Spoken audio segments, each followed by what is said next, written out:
So the one option is, let's take that requirement piece out and then just go and say, if you want to take advantage of these density bonuses, then you would have to meet these other requirements that are in here. Thank you. Okay. So the one option.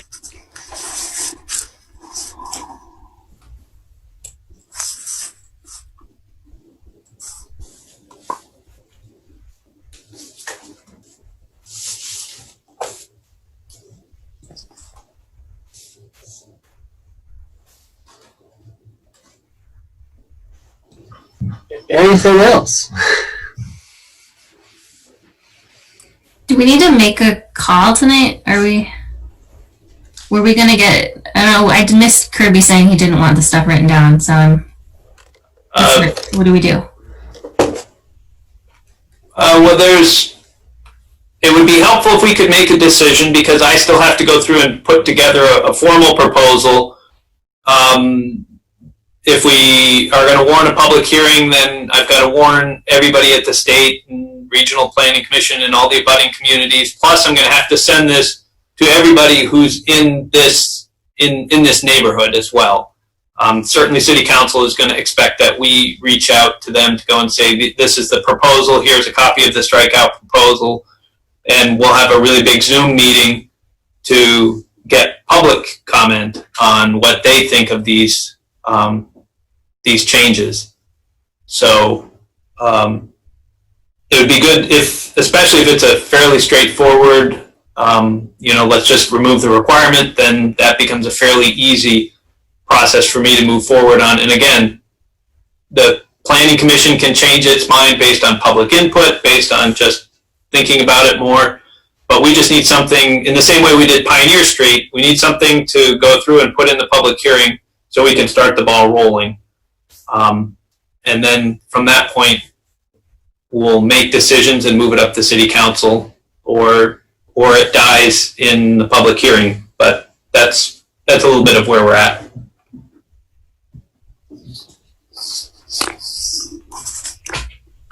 So in an effort to move this along, Aaron, if you don't object, I could make an emotion to suggest that we move forward with changing the requirement for a PUD, for the new neighborhood PUD, to a recommendation. You'll find no objection from me. Okay. But I think, and I know you cited to the specific section in the regs. I think it would be helpful if we had that. That would be good, wouldn't it? Yes, it's section 3404B, subsection 2. To remove the requirement for new neighborhood PUD, we could determine whether that was just for the riverfront district or if it was for all the districts listed. That's the only question left in my mind. Do we make a blanket removal of a requirement and make it a recommendation for all of those districts? Riverfront, Western Gateway, mixed use, residential, 3,000, 6,000, 9,000, and 24,000? Right.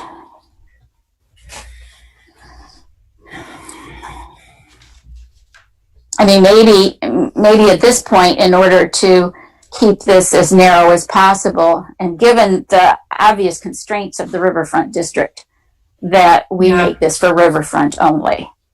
I feel like that's a good idea. Western Gateway. Yeah. That one feels big. Yeah. Can I make a quick suggestion here? Do we have some clarity? Do we feel good about what Barb's motion is right now? If we do, I'm looking for a second, and then we can discuss the motion. Can I amend it first, Aaron? Sure. Because as I got into it, I wasn't clear. That's fine. Yes, amending section 3404B2 to remove the requirement for a new neighborhood PUD for the riverfront district only. Okay. Now, do we have a second to that motion? I will second. Okay, seconded by Marcella. The Second. motion's on the floor, open for discussion. So I have a question. So the applicability right now reads allowed in riverfront, etc. And then it's required for over 40 parcels or for parcels that is 10 acres or larger that's not located in urban center. So is it still allowed in riverfront? It's just not, riverfront doesn't have to meet this sub-bullet 2? Yeah, I think it would. Do you see what I'm getting at? Yeah. It sounds like we could add later in that sentence, and is not located in the urban center 1, riverfront, or entirely in the rural district. And then it would just leave it optional for riverfront, urban center 1, and rural districts. So I'm confused by urban center 1 even being in that part 2 because it's not allowed. It's not in the allowed It's list. not even allowed in urban center 1. Oops, that might have been one of those edits that never happened. I'm in favor of making it optional, but I feel like unless I'm missing something, I would want to make it optional for all districts, because then I feel like we're just I don't know. We're responding to a particular development, and I thought the way we were talking about the PUD, I don't know, it didn't seem to make sense for other reasons. I guess I do have a concern about kind of shaping zoning based on particular developments that are coming up. Not that this doesn't sound like a great development, it just seems... Yeah, I don't think it's necessarily this development, but it's the district itself. That riverfront is a tough district with its proximity, obviously, to the river and setback requirements and things like that give it a lot more constraints than maybe some of the other districts do.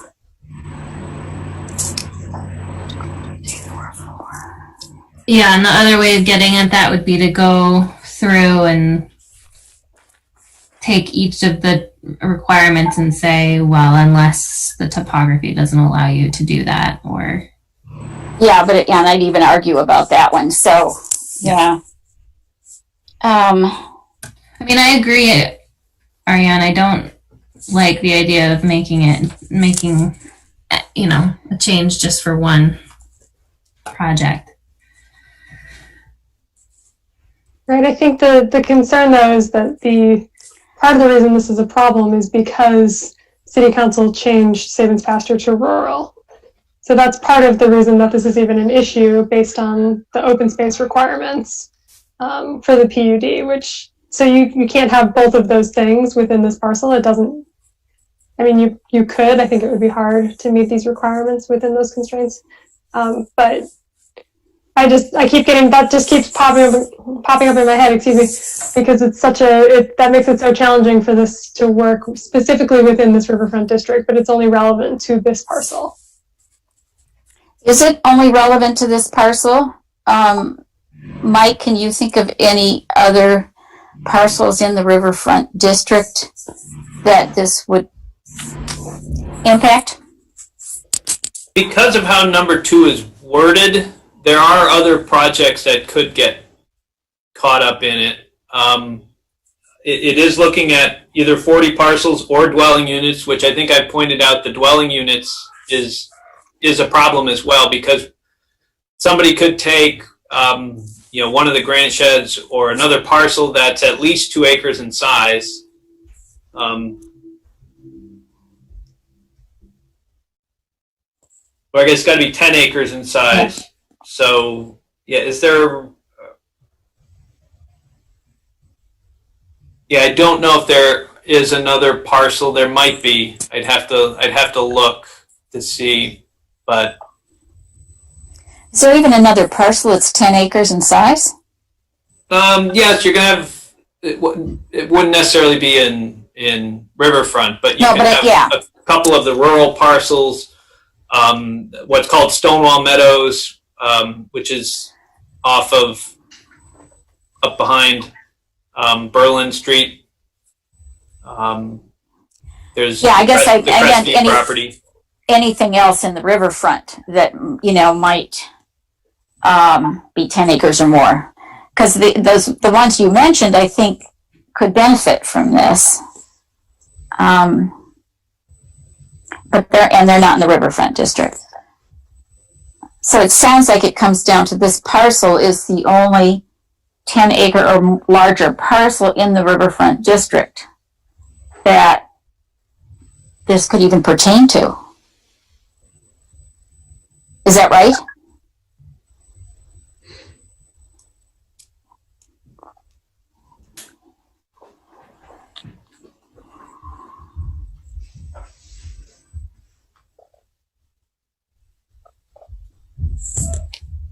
How many acres is this parcel again? I think they identified 11, right?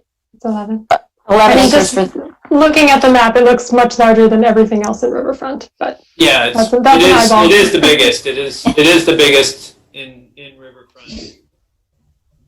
So, And is the entire parcel in riverfront, Mike? no. No. Part of it's in, and that's part of the problem too. Is part of it's in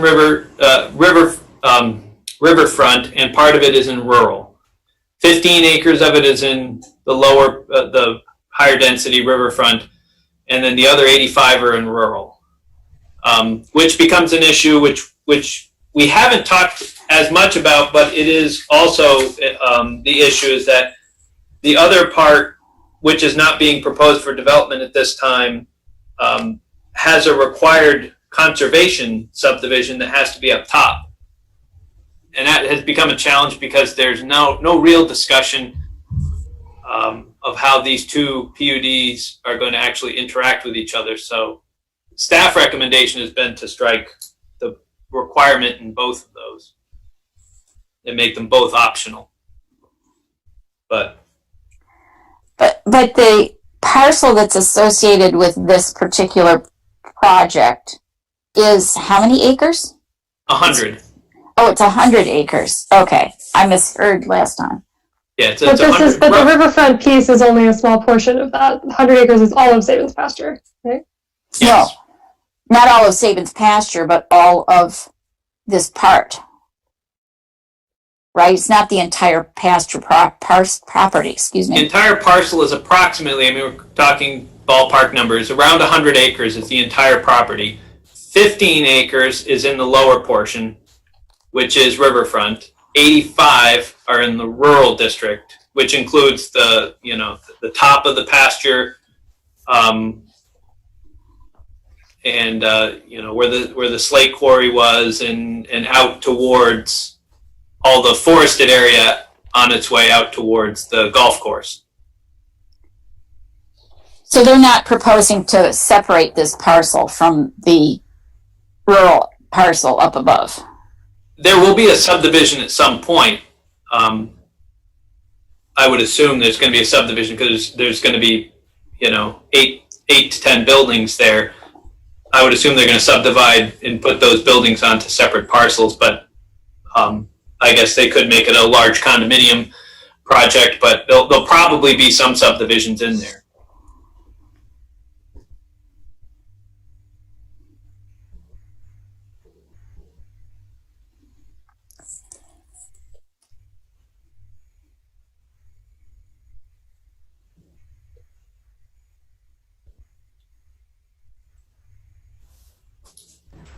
Well, I guess I don't really hear a compelling reason why I mean, I understand that this parcel is different, and I guess I'm not personally like hearing a compelling reason why it has to be required for other districts, but if other people don't agree with me, it's not like a hill I'm going to die on.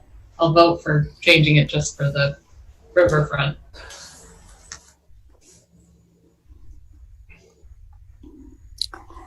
It does seem as if this is a pretty unique parcel in the city, as we've always identified, and certainly difficult to build on. Honestly, though, we'd probably get that same complaint in the Western Gateway too. Steep also. I don't think there are any easy places to build. Parts potentially easier to build because of other, you know, they're really hemmed in here. But to keep it out of really steep slopes. But anyway, I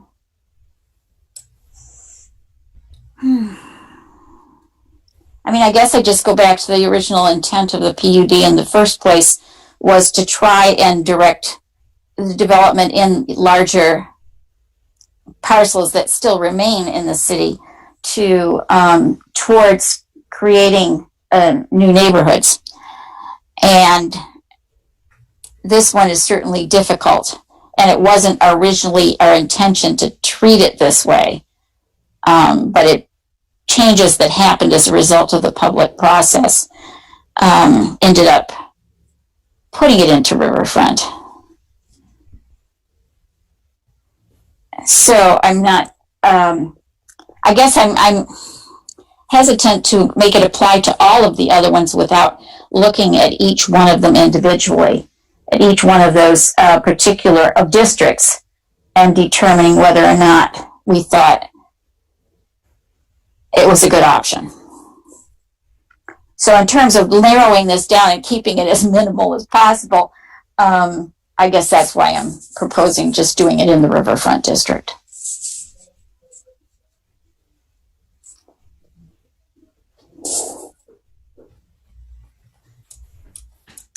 Any further discussion? Oh. All right. Barb, would you be so kind as to make your motion one more time so we're all clear about what it is? And I guess the kind of the procedural question I was going to ask is this a recommendation to staff that we're making so that they know what to draft going forward, or are you thinking of something else? I think it has to be a recommendation to staff, right, Mike? Yeah, I mean, at this point, it's just the recommendation for how we draft it. So. And why don't you read back to me what you have? What I would think the proposal is to amend 3404B number 2 and to fixing two things at once. Removing Urban Center 1 and replacing it with Riverfront. So therefore, this PUD would be required for any development of 40 parcels or dwelling units or more in a 10-year period on a parcel that is 10 acres or more in size and is not located in the riverfront or entirely in the rural district. You can take rural out too. It's not allowed in rural. Yeah, that's true. All right, so there we go. Should we invite any public comment? I know we have people here, representatives, and before voting on things, if anyone has stuff to say or add. We just have people associated with the project, right? Alan, Dan, Doug. The rural, you may want to keep the rural. There's discussion in part 1 about if you're partially in a rural district. And so there's a distinction between entirely or partially in a rural district.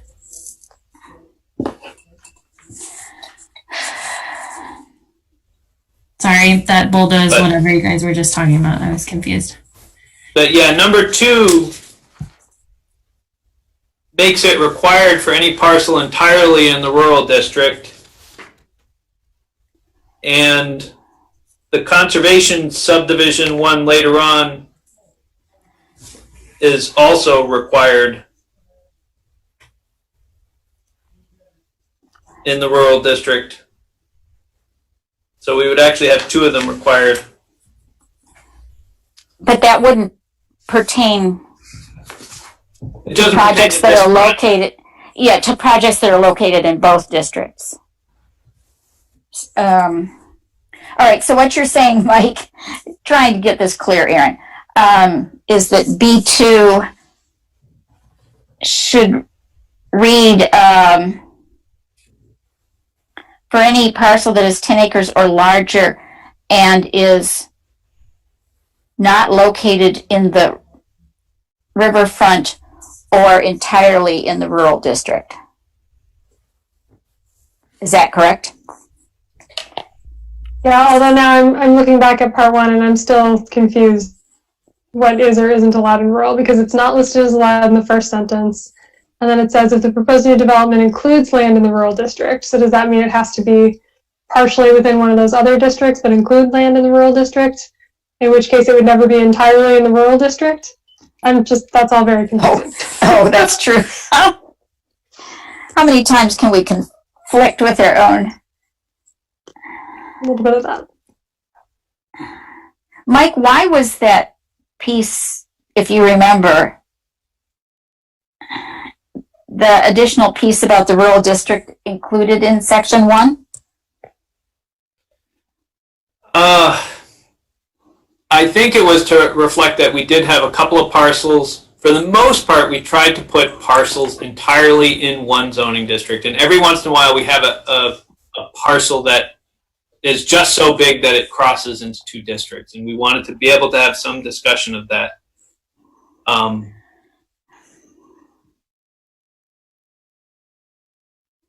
So I think that's where that one kind of came from. So actually, does that mean, I guess, so this is an example of that. This is an example of a property in the riverfront that includes the rural district. So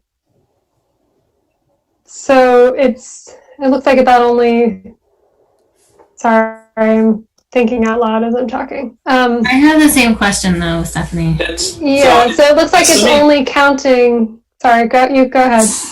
So let me explain that. So number one is just allowing something to happen. So this property does have land in riverfront and it does have land in rural. So let's say, just for argument's sake, that the Sabins Pasture Group wanted to put 400 housing units in the lower pasture. They're only allowed to do 350, so they need the extra density, which is from the rural part. So they could pull their extra 50 units out of the rural. They can't do a new neighborhood in the rural, but they can steal the density from the rural and bring it into this other riverfront district. And that's what that provision in number one would say. Okay, if you want to do that, this is the applicability. If you want to have that, well, now you have to meet all the requirements for the dimensional use, site, street design, all through that list. Now you've got an extra set of requirements if you want to transfer density from rural into the riverfront. Okay. In this case, they're not, but that's where number one would come in as an option to that. That makes sense. So my follow-up question to that is then, so one of the issues we were running into that we talked about last time was that the planned unit development requires a certain percentage of open space. Well, couldn't this requirement also say if you're adjacent to something in the rural that contains that open space, that could count in the same way that you're using the density from that property? Do you see what I'm getting at? Instead of taking it out, we can say you can count that space because it's part of this property towards that requirement. Which sort of fixes the issue of City Council taking it out and putting it in rural, which is what caused that issue in the first place and made the two not get along. Is anyone tracking with what I'm suggesting? I'm missing it. No. Sorry. Mike, can I just back up real quick? I understand what you're saying with respect to sub 1, but I'm still trying to wrap my head around how that solves the inclusion of the rural district language in sub 2. And I think I'm missing something, but I don't No, I think, think that's also still a problem. Yeah. Okay. yeah, I think that can be removed entirely in the rural, can be removed. I think occasionally drafters try to go through and explain something, and by explaining it, they actually confuse it, you know. So if it's entirely in rural, then it doesn't count. Well, it didn't count anyway, so why are we talking about it? Well, I just thought I would tell you that if it's entirely in rural, then it's not required. But by mentioning it, I think it makes it a problem. So it really should be struck because it's not relevant. The entirely in the rural district section Yeah. of 2? Yeah.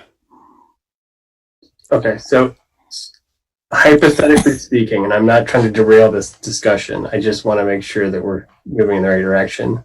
Let's assume that we make the change to sub 2 to replace Urban Center 1 with Riverside District and strike the or entirely in the rural district language. If everybody's on board with that, my question is, does there need to be any sort of change to sub 1 to capture the discussion that Mike had just a minute ago to sort of clarify kind of the role of rural in this applicability? Because if we're here looking at it right now, we might as well do it. But I'm not sure. I think it's good. I think number 1 is okay. Okay. I think that the 2 options you have before you, the motion on the table is just to apply the requirement or just to exclude from the requirement riverfront district. And then the other option would be, which is not on the table right now, would be just to strike number 2 altogether. Can I ask a general planning question about that?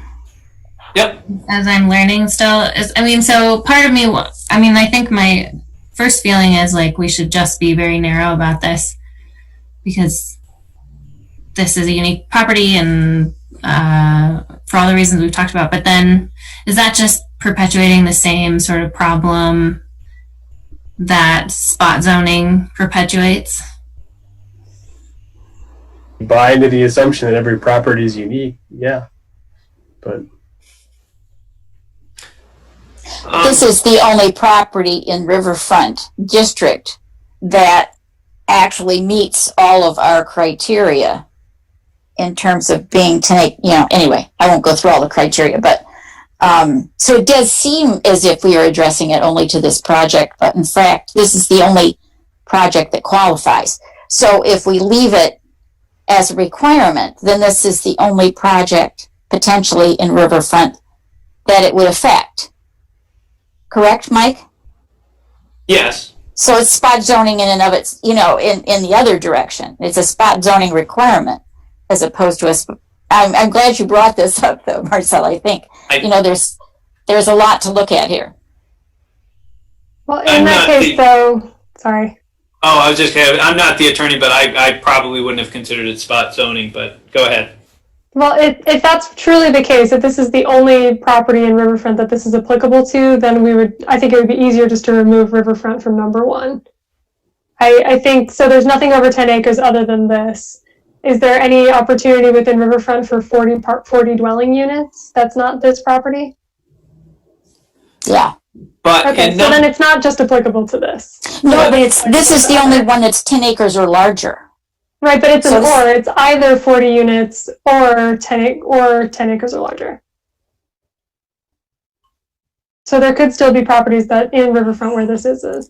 Yeah, like the one next to it and one of the the sheds, granite sheds. Is that an or? I thought I always read that as an and. It is an and, I believe. It is 40 parcels or more. The only thing that does start to come up that is a little bit of jogging my memory is the parcel that is right next to it, which is part of that same field.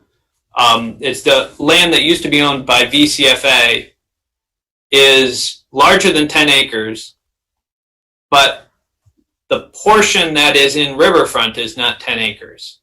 But the parcel itself has it's got 3 zoning districts as it goes up.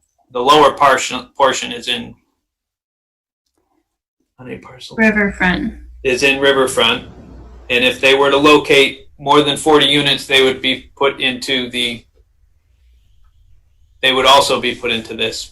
But I think if we were making the change that Barb suggests, that would fix it for both of these parcels. So that's one question. Getting back to Stephanie's question about what allowed in Riverfront, the allowed in Riverfront, any parcel which is at least 2 acres in size has this as an option. So there may be other parcels that may want to be a new neighborhood, but is as small as a 2 or 3 acre parcel.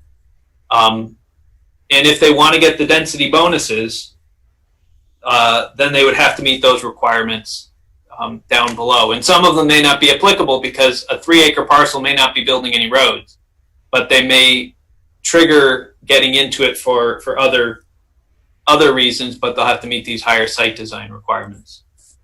So I would probably leave Riverfront in 1 because there is a lower threshold that's allowed and a higher threshold that says if it's a big parcel, then you must do this. Got it. Nope, that makes sense. Thank you. And I guess I would call it just a thought. To entertaining these every district that comes up is whether or not somebody would, let's say we've got a parcel that's 12 acres in size in a residential 9,000 district, and they're looking at a project and they decide, we were going to do 60 units, but we're going to have to do a new neighborhood, because we're in the exact same discussion we're having right now about Sabins Pasture. They would be having because they've got a 12 acre parcel. They want to do 60 units. We've got 2 options. We could make this a 39 unit property and move forward on our project, or we can do the 60 unit, but we've got to wait for a zoning change, and that's going to add another 3 months to our process, and we've got to go through and convince the planning commission. The question is, what does the developer do? Do we end up losing development potential in order to avoid an administrative process by making it a requirement? When did it become a 15-acre parcel? When did you just said that it's a 15-acre parcel? No, he's doing a what if. This is imaginary. Yeah, I was doing a what if because we've just fixed this. If we hypothetically just do the riverfront, add the riverfront in there and make that exemption. And as Barb was saying, we should look at these on a case-by-case basis and decide whether to remove that district on a case-by-case basis. And what I said was, well, what if there's a 15-acre parcel in residential 9,000 neighborhood, and somebody comes in and is looking at a project and then decides, it's just not, it's not worth going through a zoning change in order to do the 60 units. I'll just do 39 units and avoid this hassle altogether. Most of these are highly unlikely, but again, it's another. Why wouldn't they just use a new neighborhood PUD in that case? They wouldn't have to ask for a zoning change. If it had a lot of steep slopes and most of the land wasn't developable, or if, for whatever reason, like I said, it really comes down to, I don't expect there to be a lot where this is going to apply, but anytime I see a limit, I always, when I look at Act 250, they'll have a limit that'll say up to 40 units. And I will guarantee you there are a number of projects that get done at 39 just to avoid going through Act 250. And if you bump that up to 75 units for an affordable project, you'll see people coming in at 74 just to avoid Act 250. So anytime I see thresholds in here that go and say 40 units or 40 dwelling units, again, we're talking about dwelling units, not even talking about a subdivision. You want to put in a senior housing project with 60 units, it might be easier just to go through and make it a smaller project at 39 units to avoid the added hassle that it's going to take to do this. And I guess like I want to know, and it's still very unclear to me, like what is this added hassle? Like how did this become Act 250? And can we like annotate the new neighborhoods to get a clear understanding? Like where's the heartburn coming from, and can we adjust those? And I think that should happen regardless of whether or not this is required or not. But like it's still I don't have a firm grasp on what's not I won't say possible, but what's not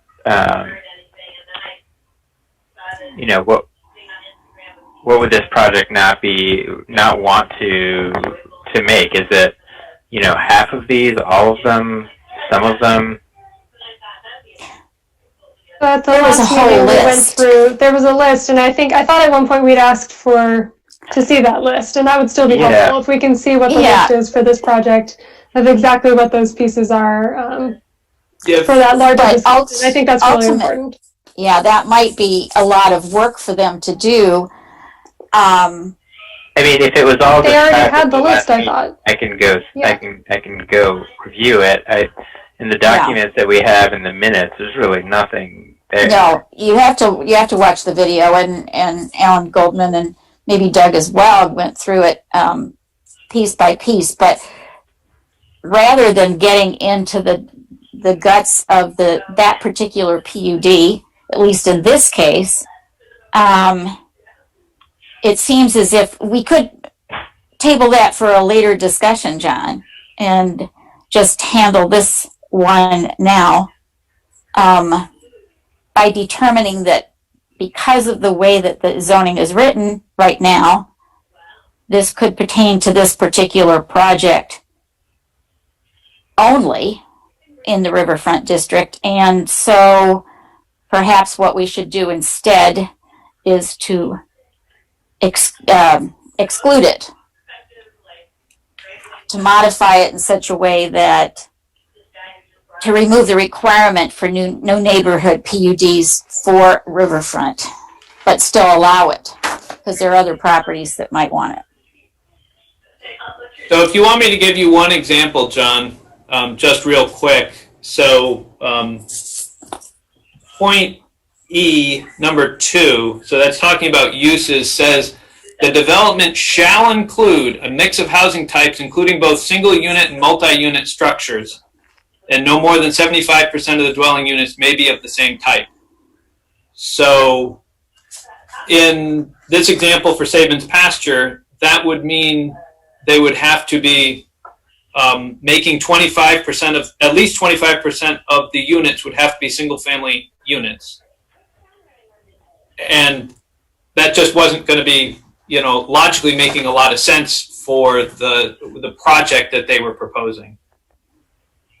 And I think that's just one of the examples of the types of rules that they were talking about. Well, really, if you're going to say we shall do this, and we have to put in 25% single family units, then that's going to make this project much worse than, you know, it's not as good a project as we could do if we were maximizing our development on the lower part of the pasture. And he went through a number of these. That one was probably the most significant. I think the other ones had a lot to do with particular design that could have been accommodated. But in terms of the mix of housing types, that one was pretty significant. Yeah, shall have a defined streetscape of uniform setbacks with build-to lines on each block. And you know, we talked a little bit about how the buildings are not, you know, going up a hill at that angle. It doesn't necessarily make for them they felt the best design. Shall be located to the front of the parcel in relation to the street, both functionally and visibly.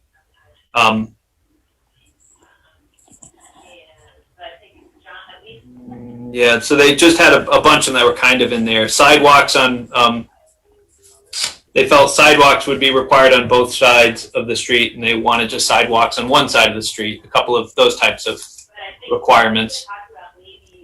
And access to parking as well, having parking Parking. on the lower, visible from the lower side of the site. So there were, in that case, there were a lot of requirements in the new neighborhood PUD that were specific to that project that they felt they couldn't meet. It makes me reluctant to make big changes to the new neighborhood PUD in accordance with the problems expressed by one particular project. If there's another way to handle this. Right, so I think we can still vote on what you've proposed today, and that might still make the most sense. I still want to see that list, and I think it's going to be helpful for the future conversation on what these rules should really be. That's a more in-depth conversation, but I don't think that means we shouldn't make the simple fix today, and then have the public hearing on it next time. But I think before we do that, it's helpful to have a full sense of exactly what the issues were. And I don't think it would be hard for them to pull together. They were reading it off of a list, so I think they already have it.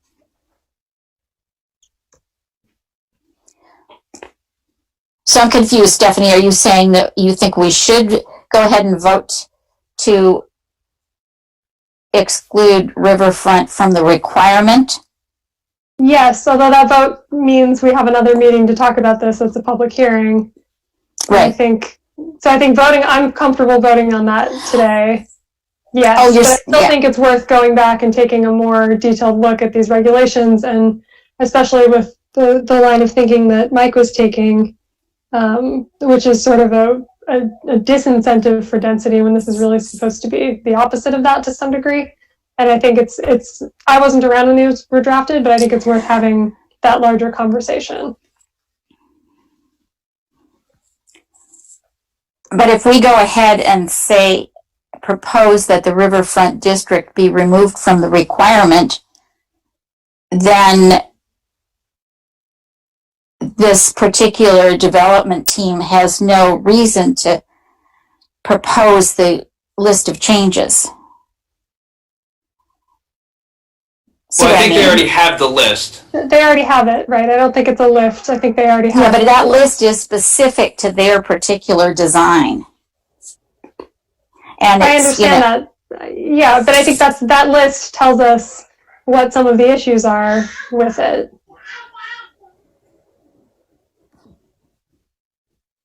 Yeah, I don't expect them to do an analysis of how this is going to impact any project in the entire city. I think that would be our job to do.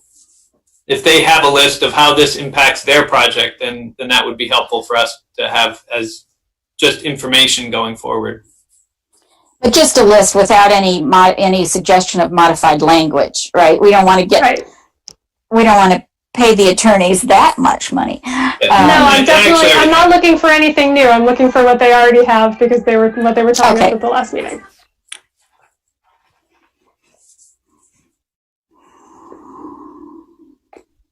Okay.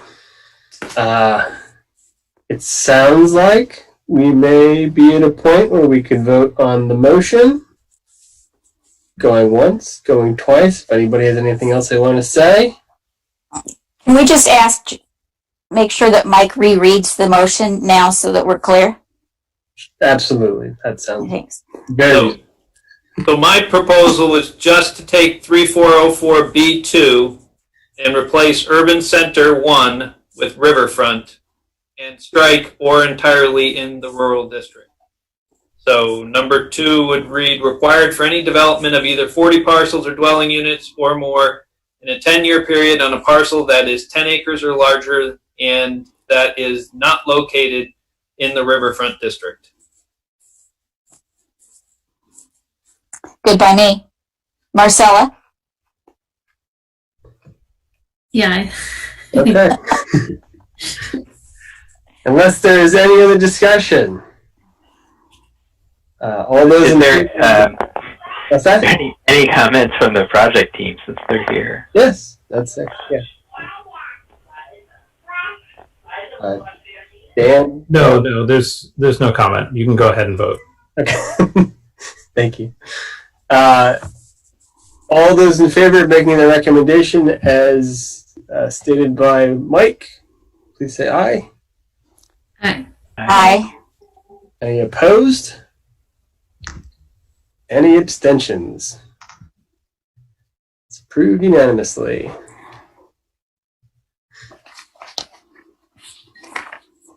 Okay. Thanks, everybody. Thanks, Dan. Thanks, Doug. Thanks, Alan. Appreciate your time. We will speak with you again, I'm sure. So, I'm sure we will. Thank you very much, all of you, for your thoughtful discussion. you're very welcome. And with that, I'm sorry, I need to go look at my agenda again really quickly. I think next is revisiting or providing an update to the transportation plan. We have done sort of a preliminary review of it, but it looks like there's been some updates. I know we have Hanif is here from the Transportation Committee, but I think probably the best thing to do to set the table, Mike, again, you're probably the best position to do that at this point. And then obviously I like to invite Hanif to provide any insight that he might have, and then we can have a discussion. So what you have, what I sent, which has some comments on it from me,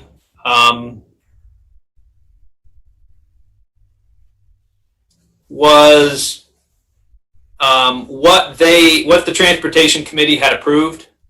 And then I tried to give you a little bit, to give you some context into some of the conversations we've had and some of the some reasons why this looks a little different than some of the other projects. So what you see in italics below the goals was really where they had gotten they worked on it for a long time and really kind of jockeyed around with a lot of options and things, and it took a while to kind of hammer this down into shape. But where they got to, from strategy standpoint, was to, and you'll notice the first one, maintain sidewalks and crosswalks in excellent condition, including snow clearing in winter.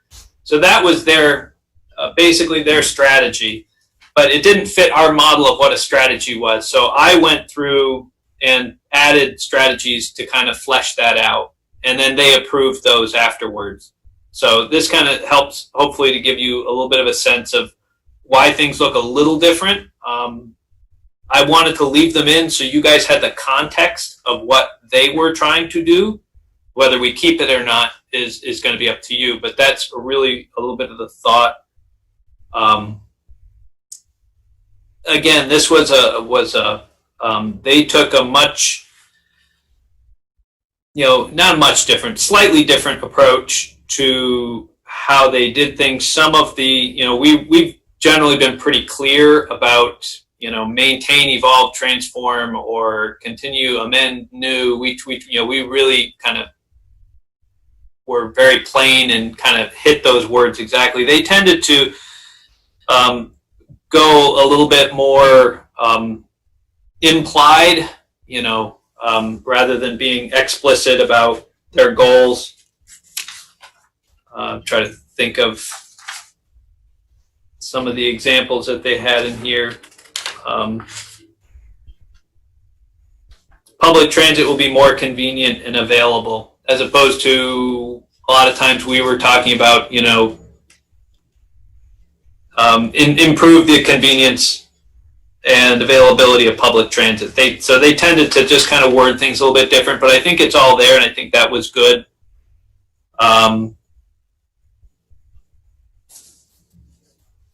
And so I think, I'm just trying to read some of my notes real quick. So they divided them up a little bit differently. Again, I put a number of notes in there to try to help give you guys some information of what I was thinking. You and we had a conversation about the fact that they had framed some of theirs as like walking in Montpelier will be safer, and that was kind of meant sidewalks and those pieces, and we had a little bit of discussion. about you know, kind of the equity issue and whether walking was the right word that we should be doing, and if we could come up with wordsmithing. And but I think their intent of what they want and their priorities of what they think is all here, and I think we just might have a little bit of work to massage these to get them into a final form that's consistent with the others. But I guess I'll leave it there and see if you guys have questions. Thanks, Mike. Appreciate it. I just, unless anybody objects, I think maybe since we have Hanif here, I think it might be helpful to, or it might be sort of welcome to help sort of couch this. And I see we have another member here today. And Hi. very happy member. Yes. I just wanted to say, I want to maybe give Hanif an opportunity to, you know, provide some comments to us before we start asking questions. I just wanted to say, Hanif, thanks for doing this. It looks like, you know, obviously there's a lot of moving parts to this plan. Looks like a lot of good work went into it, so that's very nice. And luckily you won't have to compete with the small child now that they're off the camera. But I just wanted to give you an opportunity to make some comments if you'd like, Henny, before we start. So. Hi, can you hear me all right? Sure can. Oh, great. Yeah, I appreciate the opportunity. And thanks to Mike, I think he's given a pretty good representation of the process that the committee and the subcommittee went through. I think we have, as a committee, reached the point of fatigue, and really very clear that we would not want to give a lot more comment or shape things any further without really understanding what the Planning Commission sees in the draft that we presented. And also, you're in a much better position to see not just the issue that Mike was raising as the format and the differences of the way that we've approached aspiration, goal, and strategy, but also how this relates and cross-references with the other chapters of the city plan, and particularly the energy chapter, you know, given that transportation is actually, you know, has a huge impact on emissions and should relate very closely to energy, and also a lot of the work and a lot of the goals that we're outlining relate to the built environment and housing and land use. And so there is this sort of interconnection, which you have much better overview and understanding of relationships. So as a committee, we've kind of hit our, you know, hit the wall really with, you know, trying to refine the plan. And I think we're really, you know, very keen to hear back and have feedback back from the Planning Commission. And so I would really say, you know, we welcome your viewpoint of how are we starting from the top with our aspirations and the goals, and not so much the strategies that Mike has put in that would make these, you know, more implementable and realizable, because we are assuming that those are fairly dynamic and will be reviewed, and if this is actually an 8-year, 5 or 8 year plan, then presumably strategies are going to be evolving and responding to changing situations. So really the goals and what Mike was saying, we were calling strategies, but actually are worded more as sub-goals, or kind of arching over a cluster of strategies that Mike has put in as implementable, actions that the city can take.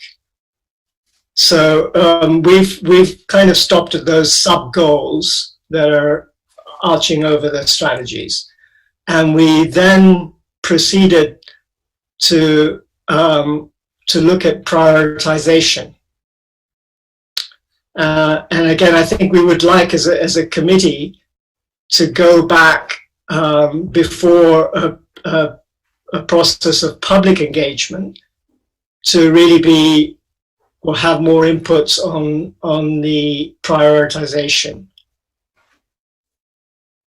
But really, after having your feedback and having a sense of what is the final, what will be the final look and content,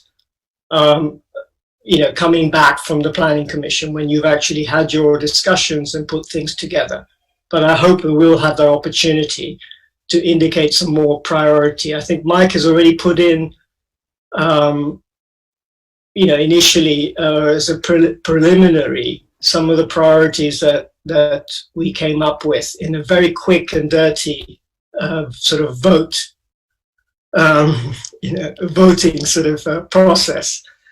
And that voting process was also included a consultation with another city committee, the Complete Streets Committee, who have obviously a mandate and a lot of interest and a lot of overlap with the content of the transportation chapter.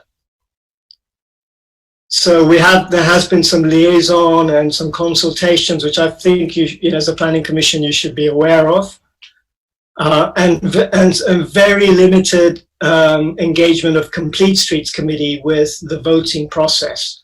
And that's partly why I'm saying we would really welcome back an opportunity to put in some more input on the prioritization.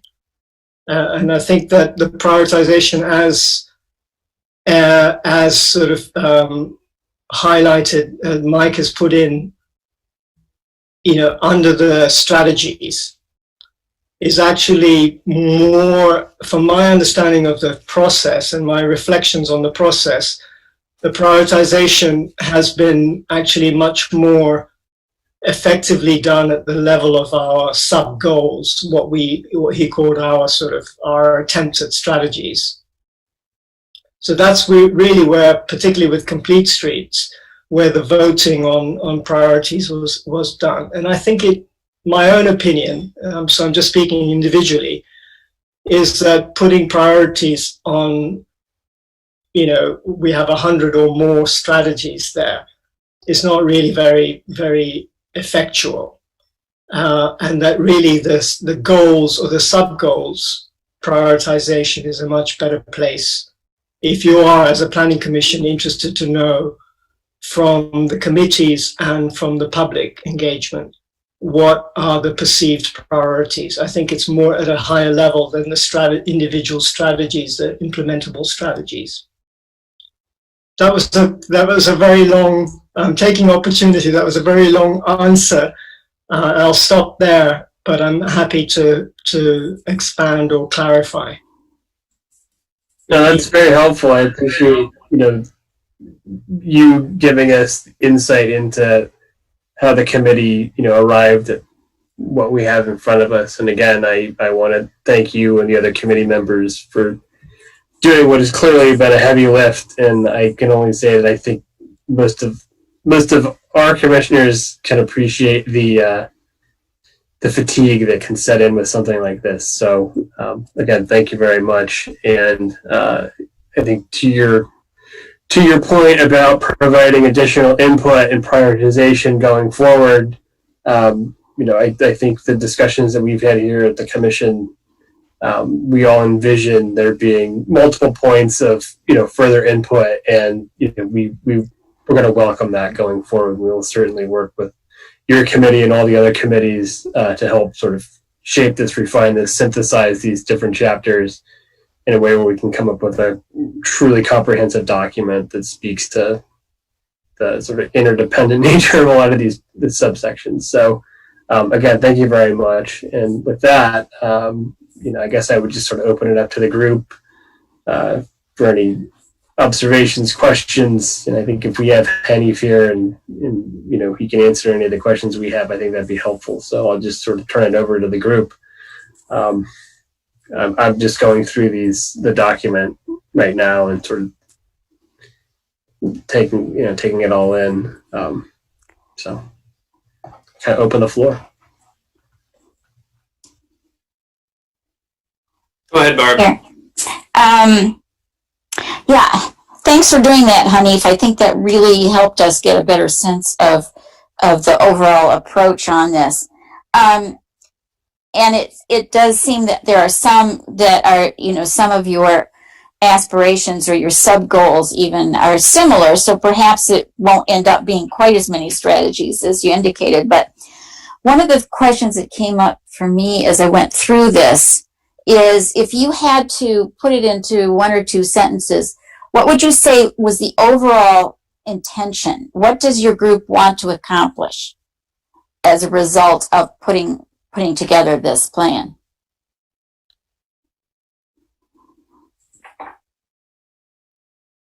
I can probably jump in on that too. Yeah, go ahead, Mike, if you'd like, because I think you have been at all our meetings and you could represent the chair in this instance. Yeah, I think the big picture is really captured in aspiration A, and I think there was there's some challenge. I mean, this is unlike some of the committees that we've had work on things, the historic and the housing and the energy.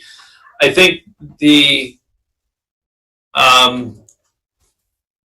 transportation committee was, a little bit more divided among where they're coming from and where they're approaching this. But they were all pretty consistently interested in making it easy to live and work in Montpelier without a car or without owning a car. And I think that was the big thing. That was pretty uniformly accepted there. Where things started to divide among the group was there's, a small group that perhaps would want to have no cars in the downtown and really kind of go in that direction of aggressively moving in that direction, while the other group was a little more pragmatic of saying, with 9,000 workers and 4,000 people drive to work in town, that we have to address cars, we have to address it to a certain extent. And so I think that was a little bit of the push and pull, but it was pretty uniform that we wanted it shouldn't be a requirement to own a car if you want to live and work in Montpelier.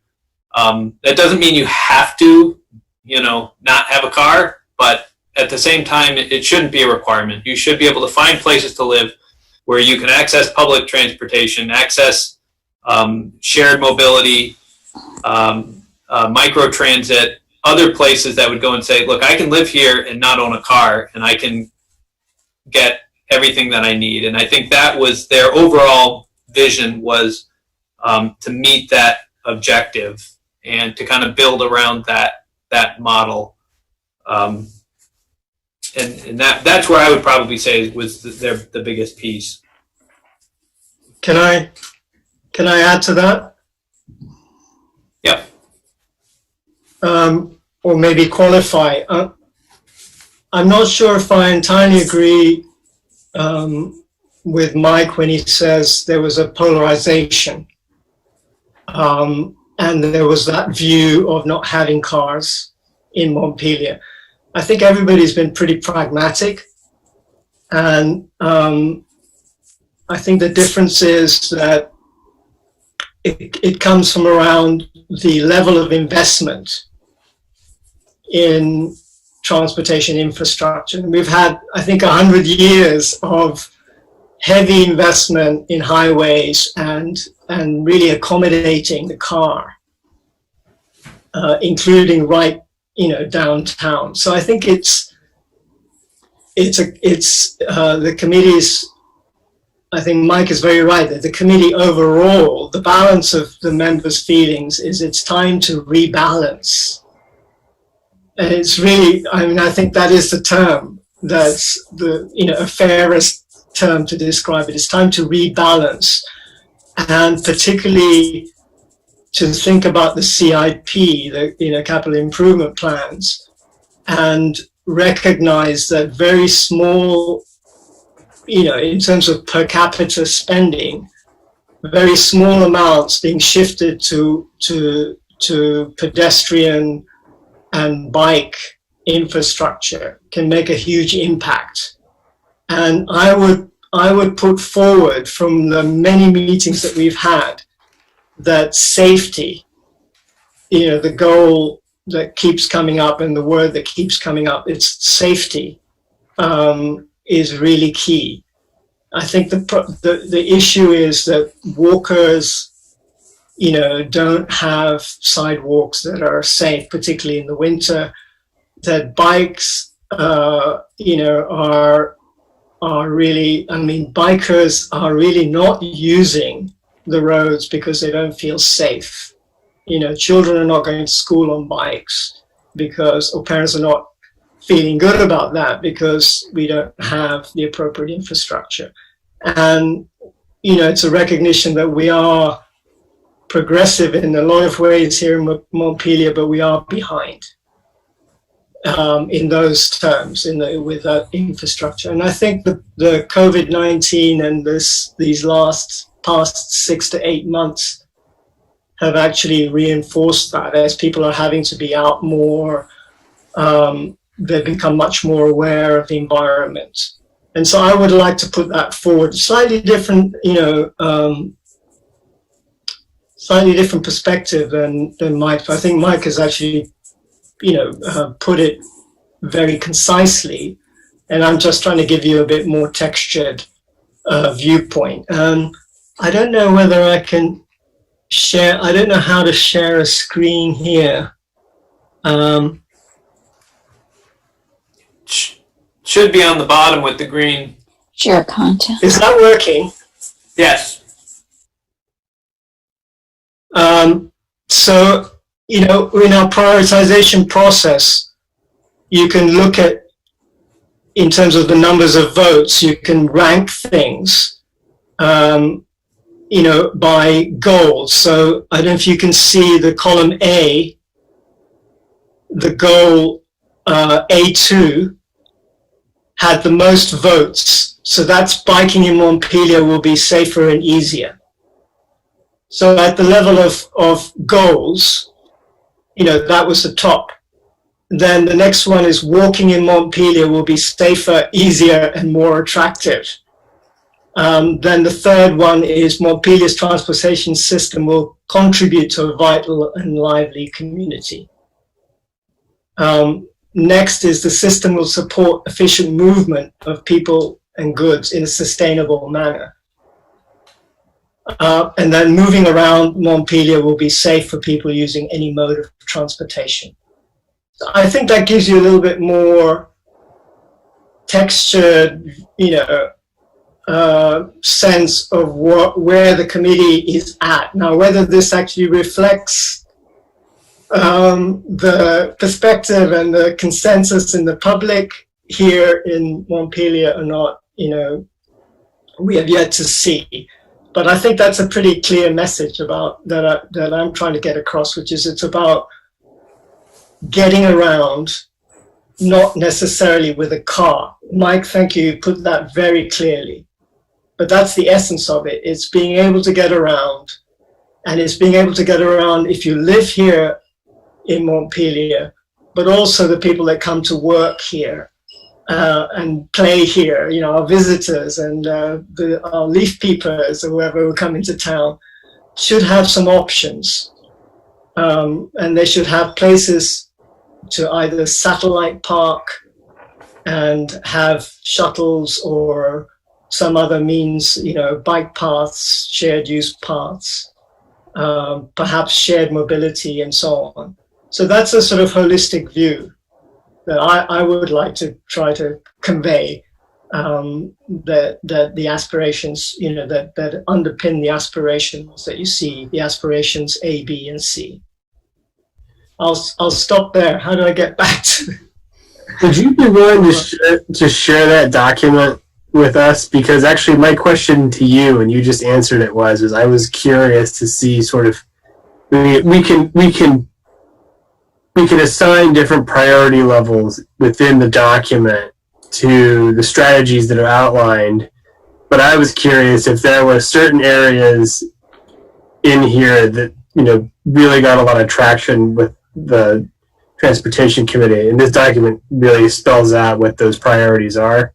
And I think that'd be helpful to the rest of us as we take a deeper dive with the document to really get a sense of kind of how to weight the Transportation Committee's sort of thinking and prioritization within the document that we have in front of us. Are you seeing this alternate shared view? Yes. So that's a longer list, and if you'll see in the column A here, that this is going down to strategies that Mike has helped us with, the implementable parts.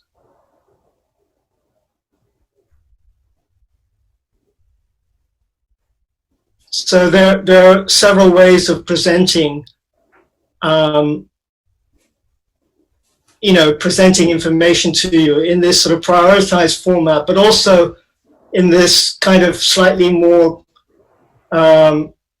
concise and screen capturing way, because I think you have a 9-page document laid out in a narrative form, which can be a bit tiresome for you, I think, when you have so much to look at and so many chapters and so on. So I think if you're actually requesting us to share with you some alternate formats, then we could give you this kind of thing, like a spreadsheet type of thing, which shows the whole 9 pages just set out in columns like this, and then also ranked in terms of a very provisional, very tentative, quick and dirty sort of prioritization, but it could continue to be refined with more participation of members and other committees and public.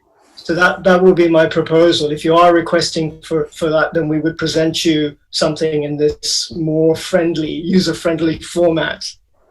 Yeah, that would be great from my perspective, because like I said, I think it does a good job of sort of putting some granular context, putting some granular detail in on terms of the committee's thinking in producing the document. And I think that'll, like I said, that context will be really helpful as we really dig into this document. So I would be grateful if you'd be willing to share that with us. Yeah, you'd be most welcome. Yeah.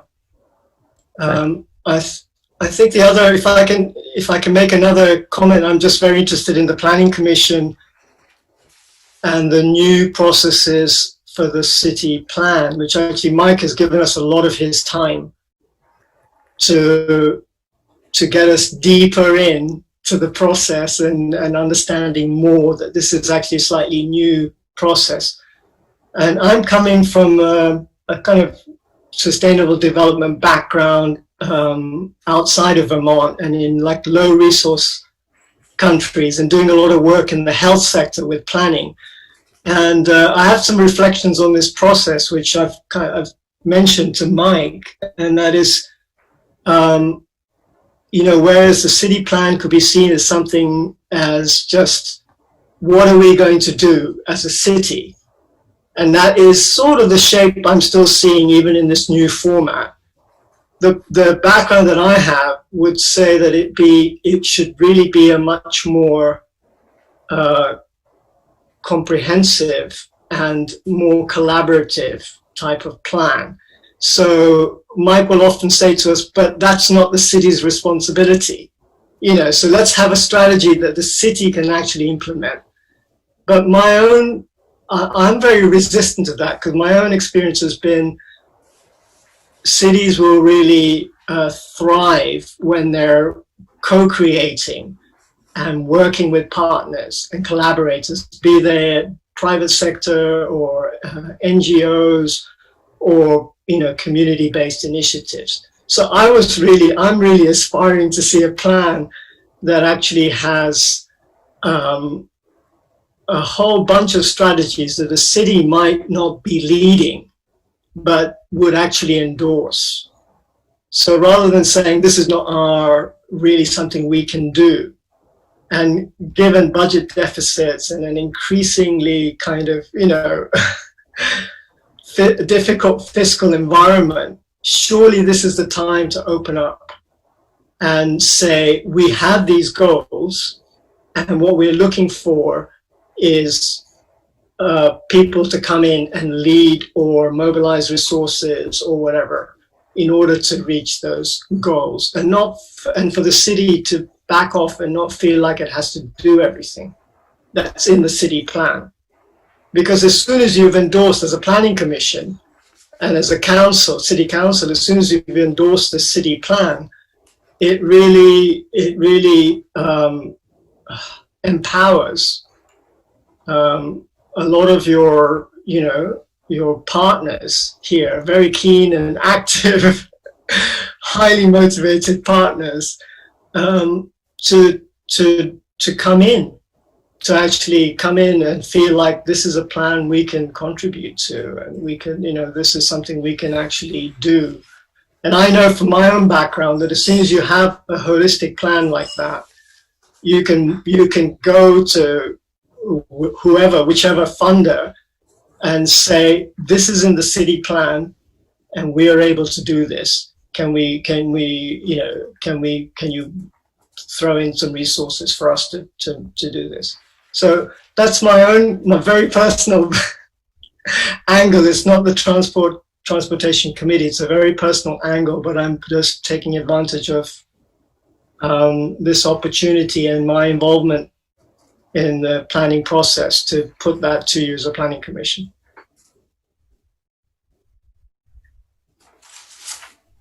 That's appreciated. So we have about 5 minutes left before we adjourn. So I just want to make sure that if anybody has any specific questions they want to raise right now, now's the time to do it, because time is running out. So.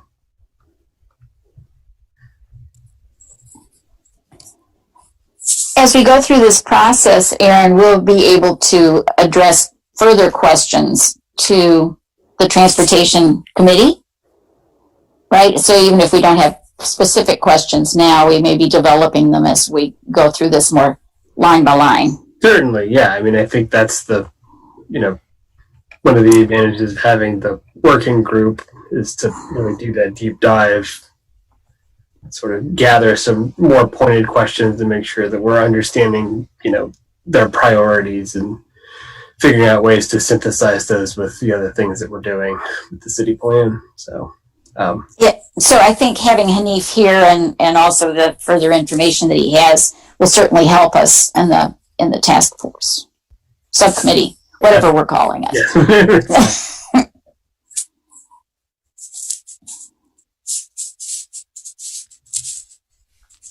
Anything else from anybody at this point? We just sort of.